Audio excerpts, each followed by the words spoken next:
Hi, this is Darren Shay, and Profits Plus presents my dad, Tom Shay, looking at businesses with unique marketing positions, signs, potholes, and selling. This is Tom Shay with another commentary on small business.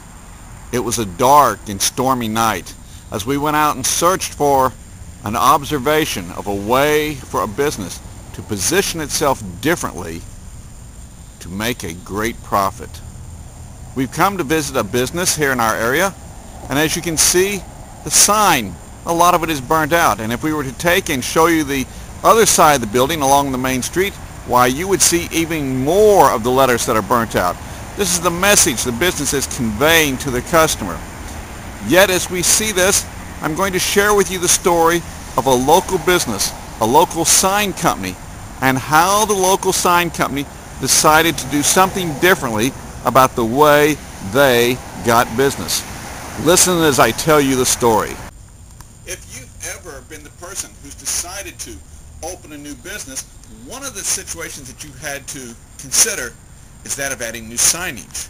And surely when you've added new signage to your building, you probably went through the process of getting a design from somebody, and then you send it out for bids. You ask 2, 3, 4 different companies to give you a bid to put your sign up, and you probably went with the least expensive one because you didn't know any better. You didn't know who was good and who wasn't as good.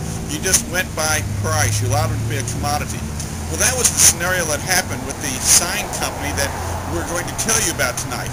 And what occurred was that the guy says, I had very small margins. And in a tough economy, they just got smaller and smaller because everyone wanted signs based upon what was the lowest bid. And then he said, one day I'm driving around, or actually one night I'm driving around, and what I happen to notice is all these businesses, like this one right up here and down the street, and all the other ones we see, who have part of their signs burnt out. And so he purchased a small digital camera and spent his evenings taking pictures of signs that were burnt out and giving them a real quick evaluation as to, well, what's wrong with that sign? Does it need a ballast? Does it need new neon? Does it need a new piece of plexiglass to the front of it? Just what's necessary to make that sign look as good as new? He would come up with an estimate as such, and he would write out the estimate, hold it off to the side, and then he would take the picture and send a little handwritten note to the owner of the business and says, here's a picture of your business. Here's what message you're conveying to your customers by way of your sign. I'm going to call you tomorrow. And when I call you tomorrow, I'm going to talk to you about taking care of your sign. So he waits till the next day. He gives them a call and says, hi, here's my name of my company. Here's who I am. And you've gotten a letter in the mail from me today of which I've told you I've noticed your sign burnt out. Oh, yes, the owner will always say, I noticed that, and yes, I know I need to get that taken care of, but I've just been busy and haven't gotten to it. And then he'll say, well, here's what I can do for you. For this amount of money, he's reading off of his quote, I can take care of your sign. I'll take care of whatever the problem is. That's the dollar amount. And most people will hop on it and say, sure. Now, the neat part of it is that when he's doing a brand new installation of a sign, he knows he's competing against other people. But when it comes to replacing neon or a ballast or tube bulbs or plexiglass on the front, he's not competing against anybody because no one else is out soliciting the business of repairs. So he has a much higher margin by doing sign repair.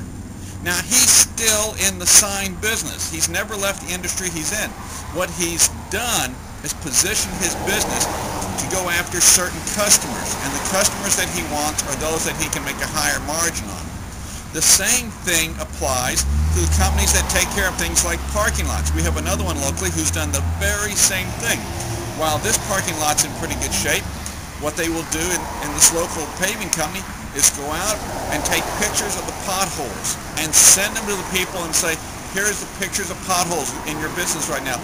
Come and look at this photo I'm sharing with you, and for this amount of money, which he'll tell me when he calls him, here's how much it'll take for me to fix your parking lot for you. It's a neat way to reposition your business. It's a neat way to get a better margin. So the question I'm asking you tonight in your business is, how are you positioning yourself? Are you finding yourself out there as a commodity where it's always about price and you're competing with all kinds of people? Or instead, are you looking at still being in the same business, but maybe you can find a different way that allows you to have the same kind of customers, but with a much higher margin? This is Tom Shay, and it's getting ready to rain, so we're going to say, lights out. How's your business doing?